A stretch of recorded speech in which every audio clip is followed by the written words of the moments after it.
रक्षाबंधन भाई बहन के प्यार का एक बहुत ही खूबसूरत त्योहार। एक ऐसा दिन जब बहन भाई की कलाई पर एक धागा बांधती है और भाई उसकी रक्षा का वचन देता है।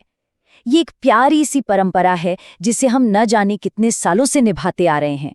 लेकिन कभी सोचा है कि ये सिर्फ एक रस्म है, या जैसा कि हमारे प्राचीन ग्रंथ बताते हैं, इस साधारण से दिखने वाले धागे में कोई बहुत गहरा ब्रह्मांडीय रहस्य छिपा हुआ है?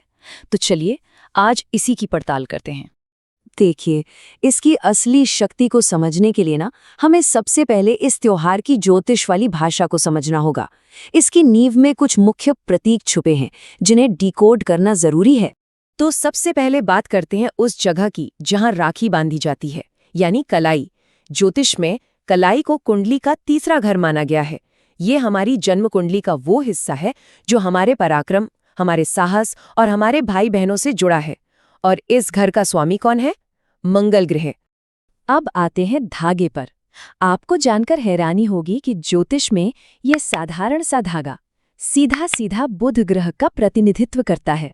वही ग्रह जो हमारी बुद्धि, हमारे संवाद और हमारे रिश्तों को, खासकर बहन के साथ रिश्ते को नियंत्रित करता है। और यहीं पर देखिए जगह की शक्ति का कितना शानदार खेल है। सोचिए, वही एक धागा जब कलाई पर बंधा है तो रक्षा सूत्र बन जाता है, और जब मंदिर में बनता है तो मन्नत पूरी करने वाला धागा। ऐसा क्यों? क्योंकि ये जगह बदलते ही पूरी तरह से अलग अलग ग्रहों की ऊर्जाओं को सक्रिय कर देता है। तो अब सवाल ये है कि जब बुध का धागा मंगल की कलाई से मिलता है तो आखिर होता क्या है? यहीं से एक बहुत ही शक्तिशाली ज्योतिषीय समीकरण बनता है। जब मंगल की ऊर्जा जो भाई का प्रतीक है और बुध की ऊर्जा जो बहन के धागे का प्रतीक है, ये दोनों जब मिलती हैं तो ये एक तीसरी बहुत ही स्थिर और सुरक्षात्मक ऊर्जा बनाती है, जिसके गुण शनि ग्रह जैसे होते हैं। और शनि ग्रह तो अनुशासन और सुरक्षा के लिए ही जाना जाता है।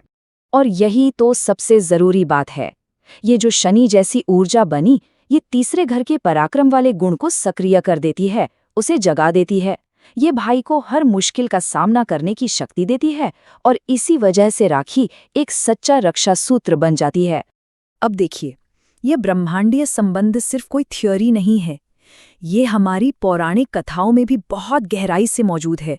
जैसा कि एक बहुत ही प्रसिद्ध कहानी में हम देख सकते हैं। याद है जब द्रौपदी ने श्री कृष्ण की खून बहती कलाई पर अपनी साड़ी का एक टुकड़ा फाड़कर बांधा था? उस समय वो अनजाने में ही एक बहुत गहरा ज्योतिषीय कार्य कर रही थीं। यहाँ द्रौपदी का वो कपड़ा बुध का प्रतीक था, लेकिन जैसे ही कृष्ण ने उनकी रक्षा का वचन दिया, एक और ग्रह की ऊर्जा सक्रिय हो गई। वो था केतु, जो ज्योतिष में हमारे वचनों, हमारी प्रतिबद्धताओं को नियंत्रित करता है। इसीलिए ग्रंथ कहते हैं कि केवल वही भाई अपनी बहन की सच्ची रक्षा कर सकता है जो अपने वचन का पक्का हो। अगर वादा कमजोर हो जाए तो केतु भी कमजोर हो जाता है, और इससे व्यक्ति की दुश्मनों पर काबू पाने की शक्ति कम हो जाती है। तो ये सदियों पुराना ज्ञान आज हमारे जीवन में कैसे लागू होता है, एक ऐसी दुनिया में जहां वादे तो खैर बड़ी आसानी से भुला दिए जाते हैं। इस ज्योतिषीय संतुलन का असर असल जिंदगी में साफ दिखता है। कहा जाता है कि अगर भाई का बुध कमजोर है, मतलब बहन से रिश्ते ठीक नहीं हैं, तो उसे जीवन में लगातार रुकावटें मिलेंगी। वहीं एक मजबूत बुध राहु जैसे सबसे उपद्रवी ग्रहों के असर को भी शांत कर सकता है। और यहीं पर ग्रंथ एक बहुत गहरा राज खोलते हैं। बहन स्वयं बुध ग्रह का एक जीता जागता अवतार है। और ये सिर्फ कोई आध्यात्मिक विचार नहीं है। ग्रंथों में तो यहाँ तक दावा किया गया है कि जब भाई बहन एक दूसरे का सम्मान करते हैं और उनका रिश्ता मजबूत होता है तो जीवन की 70% तक की परेशानियां शायद पैदा ही नहीं होती। तो सबसे ज़रूरी बात यह है कि अपनी बहन को प्यार देना और उसका सम्मान करना, ये सीधे तौर पर बुध ग्रह को मजबूत करता है, और ये भाई के लिए कामयाबी के सारे रास्ते खोल देता है। चलिए अब इस पूरी बात को एक बड़े नज़रिए से देखते हैं कि ये हमारी परंपराओं के बारे में आखिर क्या बताता है।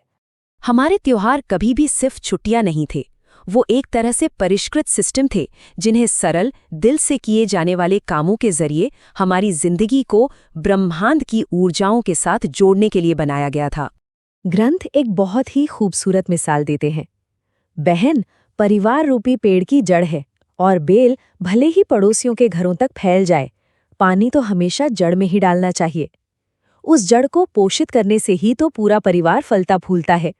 तो ये सब हमें एक आखिरी सोच के साथ छोड़ जाता है कि शायद जीवन की चुनौतियों का सबसे शक्तिशाली समाधान किसी जटिल कुंडली में नहीं, बल्कि उस प्यार और सम्मान में है जो हम अपने परिवारों के भीतर एक दूसरे को देते हैं।